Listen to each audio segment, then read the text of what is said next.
In 1891, 36-year-old Oscar Wilde fell in love with Lord Alfred Douglas, an Oxford student 16 years his junior. He was known affectionately by his family as Bosie. In some respects, Bosie Douglas was the incarnation of the fictional Dorian Gray. He was blonde and beautiful. An aristocrat and aspiring poet, Bosie had a destructive side, a mean streak, and an ability to draw people into his life. By his own account, he had read The Picture of Dorian Gray between 9 and 14 times. Once Wilde has met him, the game's up. I mean, he'll never find anyone as gorgeous as this again. And he's prepared to make a fool of himself and to take colossal risks.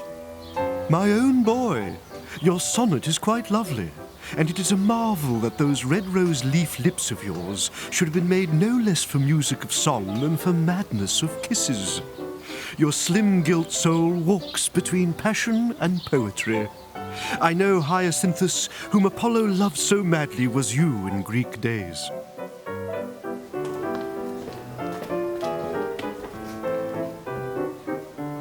Their relationship started out giddy and passionate. Oscar lavished Bosie with gifts. They drank amber-colored champagne in the city's most elegant restaurants and spent weekends away at the best country inns. They went into a hotel in Brighton to have breakfast. The waiter said, the kippers are very nice. Wilde replied flippantly, you wouldn't say that if you knew their breeding habits. It wasn't his best remark, as Bosie said, but what it did do was it led them into this sort of endless absurdities. They spent the rest of the day joking on all sorts of other things. They were the perfect foil for each other. Wilde spent more and more time living in London hotels with Bosie. He explained to his wife Constance that he needed the privacy to write, and she had little reason to doubt him. The early 1890s brought about the most productive time in Wilde's career. In February 1892, he opened Lady Windermere's Fan, the first of 4 critically acclaimed plays. A Woman of No Importance debuted a year later, followed in 1895 by An Ideal Husband and The Importance of Being Earnest.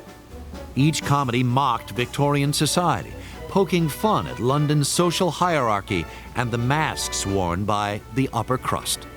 He was able to hold up rather an elegant and well-polished mirror to the flaws and hypocrisies and minor vices of society. If you read Oscar Wilde, it makes the audience feel they're funny. You know, the audience feel they're rather clever and witty, which is a great recipe for success. All of Wilde's plays have a certain pacing and timing that make them really extraordinary.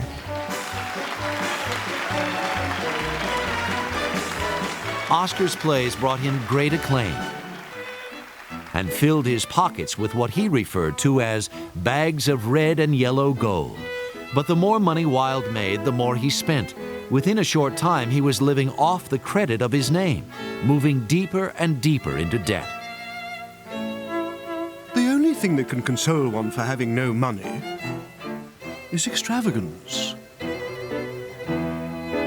He was getting, at the height of An Ideal Husband and The Importance of Being Earnest, the equivalent in today's money of about $10,000 a week, which was enormous.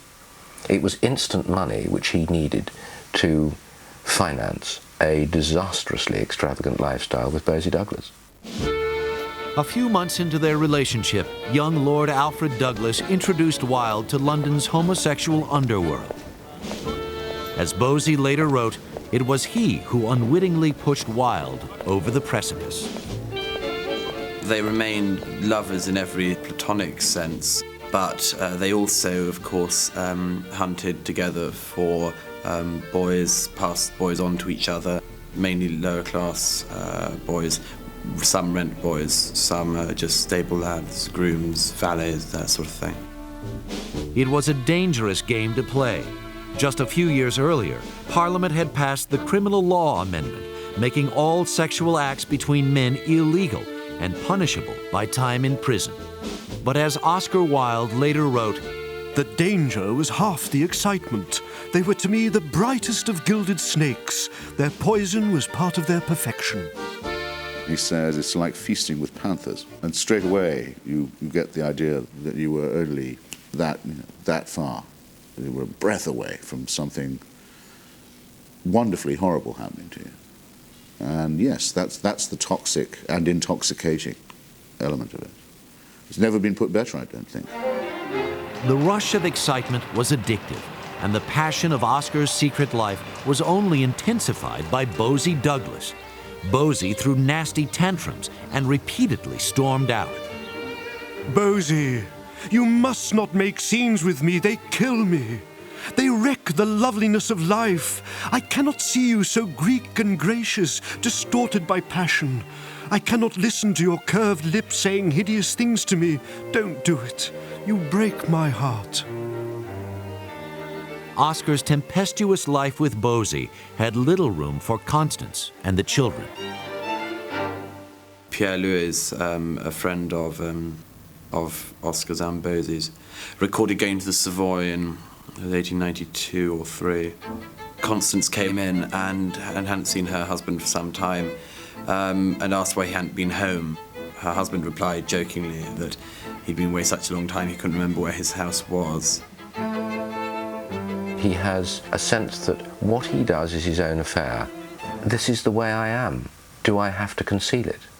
It was thumbing one's nose at a sense of, British Victorian hypocrisy. He was always hiding it in plain sight, so that when he swept through the lobby of the Albemarle Club, surrounded by these boys to whom he had given cigarette cases inscribed for services rendered, it was pretty clear to people what he was doing. But as long as you didn't say it, you could still do it. But not everyone agreed. In 1893, Bosie's father, the Marquess of Queensberry, caught wind of his son's relationship with the flamboyant Wilde, and he set out on a vicious campaign to end it. Queensberry was a brute, a belligerent man who had a history of beating his wife and ignoring his children. By all accounts, he was mentally unbalanced. Queensberry would follow Alfred Douglas and Oscar Wilde around London, threatening to dog whip him, thrash him. Bosie bought himself a pistol, threatening to shoot his father if he saw him, and bought Oscar Wilde a sword stick to defend himself with. Father and son exchanged a barrage of nasty letters, and when Queensberry threatened not to open them, Bosie sent postcards, further enraging an already unstable man. I think Bosie, at this stage, does love Oscar very deeply, and he cannot stand the thought of his own father trying to dictate terms to him. I'll cut you off without a penny unless you break up your relationship with Oscar Wilde. And then Bosie threatens to buy a revolver and shoot him, I mean, it is the behaviour of a completely unhinged family. The feud intensified in February